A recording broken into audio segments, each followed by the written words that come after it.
60 Minutes Overtime. We had people who were skeptics who only came in to work as a poll worker just to see what the system said, see if what everybody was saying was true. I had 2 of them yesterday that just wanted to see. And after they saw the system, they said, oh, I'm going to go tell my neighbor that this is how it goes. This system's okay. This week on 60 Minutes, we report from Georgia, a battleground state preparing for a neck-and-neck race on Election Day. We spoke with Gabriel Sterling, the Republican Chief Operating Officer for the Georgia Secretary of State who runs elections there. Georgia is one of the places where so-called election deniers have used debunked conspiracy theories to challenge the legitimacy of the 2020 election. We wanted to know how Georgia officials are preparing for this year's contest, both in safeguarding the ballot and in assuring people that the race in the Peach State is fair. What are the security precautions you're taking at your polling places this election day? We have worked with, across the state, we've had 7 different convenings of local law enforcement to get with local elections officials to kind of allow them to know each other and plan what do we do in case of specific situations. We've also invested in a texting tool for every county that wants to opt in that's sort of a see something, say something. We give to every poll manager in those counties a number. There's somebody who's yelling at people in the polling location. That's one. Or there's somebody with a gun outside or somebody threatening outside. That when they send that, it goes to their county elections director, the state elections director, and to local law enforcement all at once. So we don't have that game of telephone. And on election day in our war room, we have everybody in the room together. It's one giant room. We have things like the FBI and the GBI, of course, but we also have Georgia Power. We have the EMCs. We have the gas company. We have the train companies available to us because there have been situations in the past where a train stops and it's right in the middle of a town where the polling location's on the other side. We have to work with the train company to get it moved. And we have to think about everything you can think of. A tree falls over and knocks out the power somewhere. We have to work quickly to get it done because any one of these things can then turn into a conspiracy theory, as we've learned over and over again. Conspiracy theories are already casting doubt over the voting itself. Gabe Sterling showed us how Georgia secures its election. Nearly every driver's license in America has a barcode on it.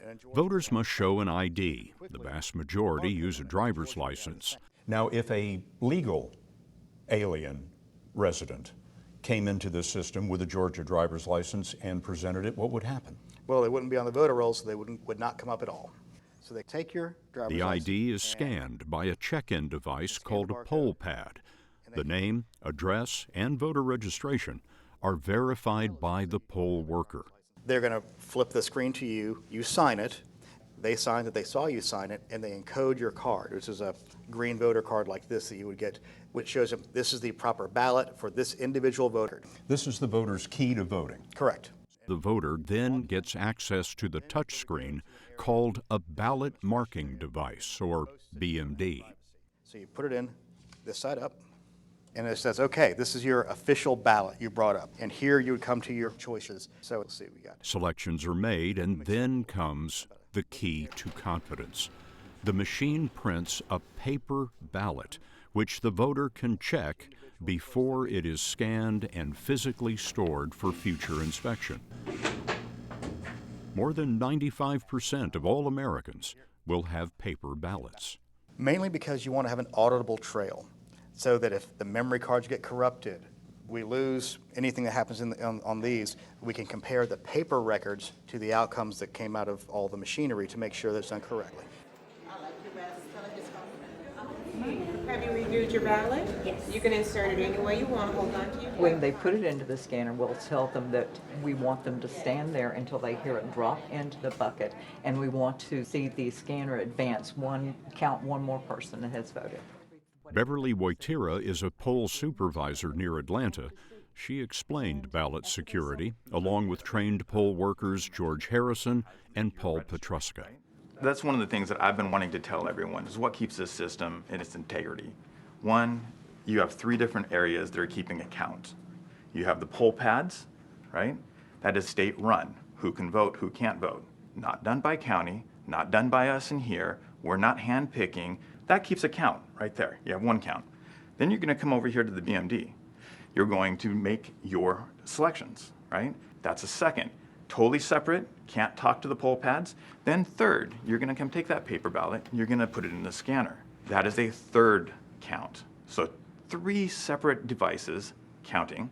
Now, at the end of the day, you're saying they can still change it. They can still change what you put in the system. No, because we're gonna hand count everything. Not only are we gonna hand count to make sure that it matches up with those other 3 counts, but we're gonna take a certain percentage of those races and we're gonna hand count those races. And we're gonna make sure that they match up to the digital tapes. There's no way you can rig the system. You can't stuff ballots. You can't bring in people into the register that aren't there. It's just all falsehood. It's somebody standing on a soapbox wanting to scare people, use fear tactics. And we're here to make sure that doesn't work.